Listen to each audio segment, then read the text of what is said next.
Hi friends, welcome to our channel Vidiyal life style cooking.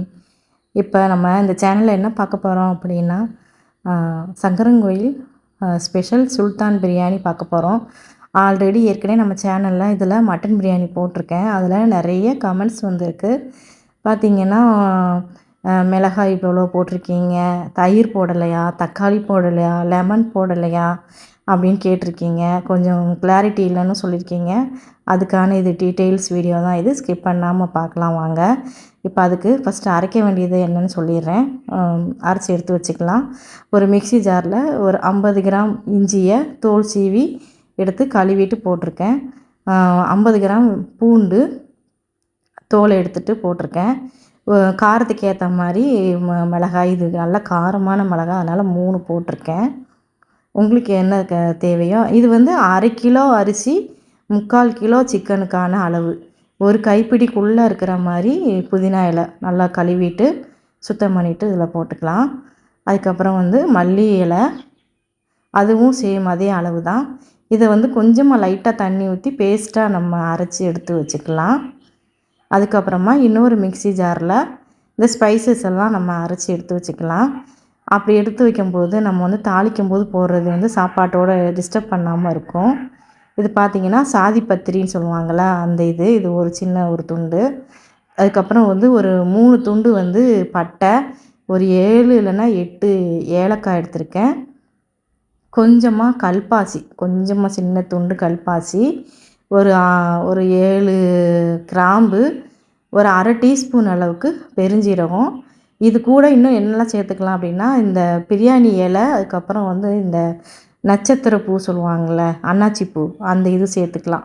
அதெல்லாம் கொஞ்சம் பவுடராக அரைச்சி எடுத்து வச்சுட்டு, இப்போ அந்த பாத்திரத்தில் ஒரு 100 கிராம் அளவுக்கு கடலெண்ணெய் ஊற்றிருக்கேன். ஒரு 2 டீஸ்பூன் அளவுக்கு நெய் ஊற்றிருக்கேன்.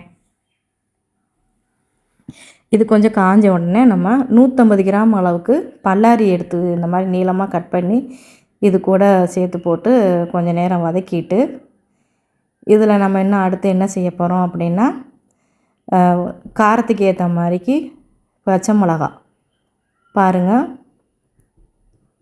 3 பச்சை மிளகா தான் போட்டிருக்கேன். இது வந்து கொஞ்சம் காரம் வந்து லிமிட்டடாக இருக்கும்.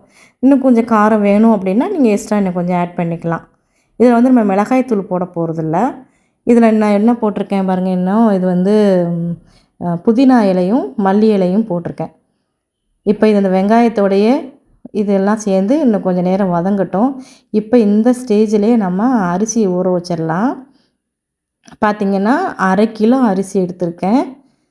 சீரக சம்பா அரிசி, நல்லா ஃபஸ்ட் குவாலிட்டி அரிசி, பழைய அரிசியாக இருக்கணும்.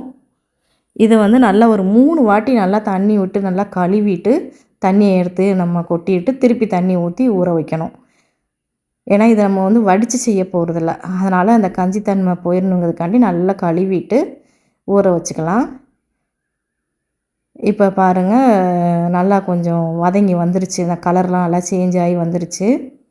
இதில் நம்ம அரைச்சி வச்சுருக்கிற இந்த பேஸ்ட்டை போட்டு சும்மா 2 பெரட்டிட்டு, அப்படியே தயிர் இருக்குல்ல, தயிர் வந்து ஒரு 100 கிராம் தயிர்.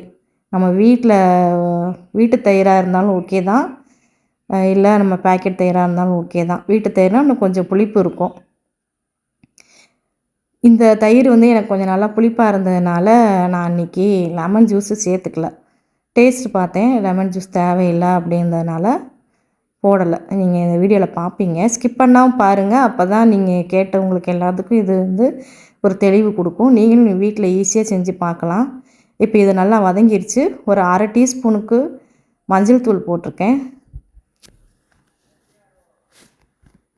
இதுவும் கொஞ்சம் நேரம் அப்படியே லேசாக வதக்கி விட்டுட்டு, இது கூடயே கொஞ்சம் உப்பு, இந்த மொத்த பிரியாணிக்கும் தேவைக்கே நான் உப்பு போட்டேன். இந்த பிரியாணிக்கு இந்த உப்பு கரெக்டாக இருந்துச்சு. அது நீங்கள் டேஸ்ட்டு பார்த்து உங்களுக்கு ஏற்ற மாதிரிக்கு கூட குறைச்சி போட்டுக்கோங்க. இப்போ கழுவி வச்சுருக்கிற இந்த சிக்கனை போட்டிருக்கேன். சிக்கன் வந்து 3/4 கிலோ. பிரியாணிக்குன்னு சொல்லி நம்ம கொஞ்சம் லெக் பீஸு கொஞ்சம் பெரிய பெரிய பீஸாக வாங்கிக்கிட்டோம்னா நல்லாயிருக்கும். இப்போ இதில் போட்டு கொஞ்சம் நேரம் வதக்கிட்டு,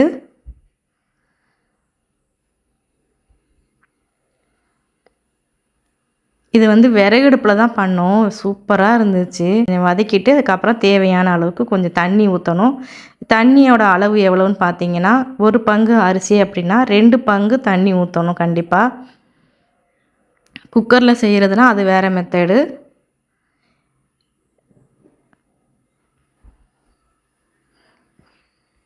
இப்போ நான் வந்து 1/2 கிலோ அரிசிக்கு நான் எவ்வளோ ஊற்றினேன் அப்படின்னு பார்த்துட்டிங்கன்னா, 1 லிட்டர் தண்ணி ஊற்றிட்டு அதுக்கப்புறம் திருப்பி கொஞ்சம் ஒரு 100, 150 எம்எல் தண்ணி தேவைப்பட்டுச்சு. ஏன்னா இந்த சிக்கன் கொதிக்கும்போது கொஞ்சம் தண்ணி வந்து சுண்டிருச்சு, கொஞ்சம் குறைஞ்சிருச்சு. அதனால் நான் கொஞ்சம் ஹாட் வாட்டர் கொஞ்சம் வச்சுருந்தேன்.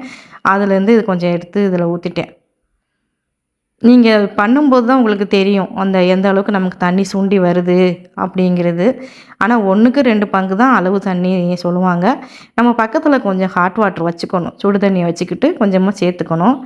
இப்போ இந்த நம்ம அரைச்சி வச்சுருக்க இந்த ஸ்பைசஸை இந்த டைமில் நான் போட்டுக்கிறேன்.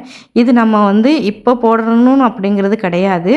இது நம்ம இந்த புதினா இல, தயிர் இதெல்லாம் வதக்கணும் பாருங்க, அப்போ கூட நம்ம போட்டுக்கலாம். நான் இப்போ இந்த டைமில் சேர்த்துருக்கேன். என்னாலும் ஓகே தான், இதனால் ஓகே தான்.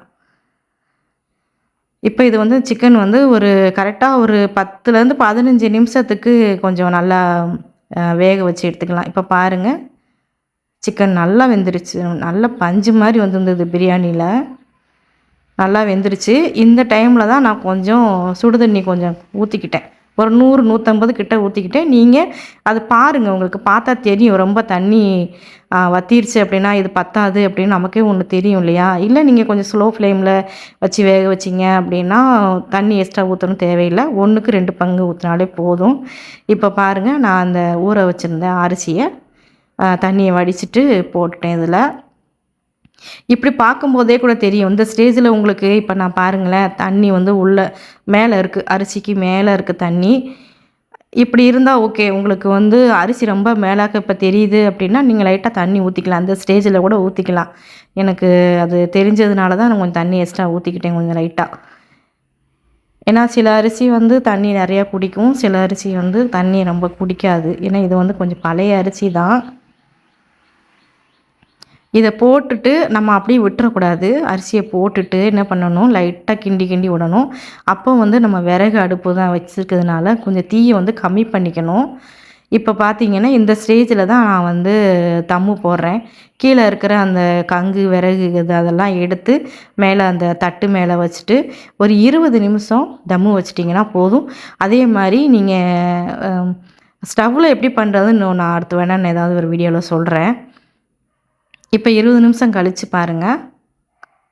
உண்மையிலே விறகடுப்பில் செய்கிறதுக்கு ஒரு தனி டேஸ்ட்டு தானே, கொஞ்சம் கஷ்டமாக தான் இருக்கும். ஆனால் நல்லா கடைசியில் இந்த டேஸ்ட் நம்ம அனுபவிக்கலாம். பாருங்கள், அடி பிடிக்கவே இல்லை. கங்கு எல்லாத்தையும் நான் கீழே எதுவுமே இல்லாமல் மேலே தூக்கி போட்டேன் அந்த தட்டு மேலே. இப்போ நம்ம கொஞ்சம் நெய் விட்டோம்னு வச்சுக்கோங்களேன், நல்லா ஸ்மெல்லு சூப்பராக இருக்கும். உண்மையிலே நாங்கள் அடிக்கடி இதை நாங்கள் செஞ்சு சாப்பிட்டு பார்த்துருக்கோம். டேஸ்ட்டு வேறு லெவலில் இருக்கும். நீங்களும் செஞ்சு பாருங்கள். கண்டிப்பாக சொல்லுவீங்க கமெண்ட்ஸில் வந்து ரொம்ப நல்லாயிருக்கு அப்படின்னு. இன்னும் வேறு ஏதாவது உங்களுக்கு டவுட் இருந்தால் கேளுங்க, கண்டிப்பாக நான் சொல்கிறேன் உங்களுக்கு. அவ்வளோதாங்க, சூப்பரான பிரியாணி ரெடி ஆயிடுச்சு. நாங்களும் சாப்பிட போகிறோம். நீங்களும் இது மாதிரி செஞ்சு சாப்பிட்டு எனக்கு ஃபீட்பேக் சொல்லுங்கள். தேங்க்ஸ் ஃபார் வாட்சிங் ஃப்ரெண்ட்ஸ். அடுத்த ஒரு வீடியோவில் சந்திப்போம். தேங்க்யூ.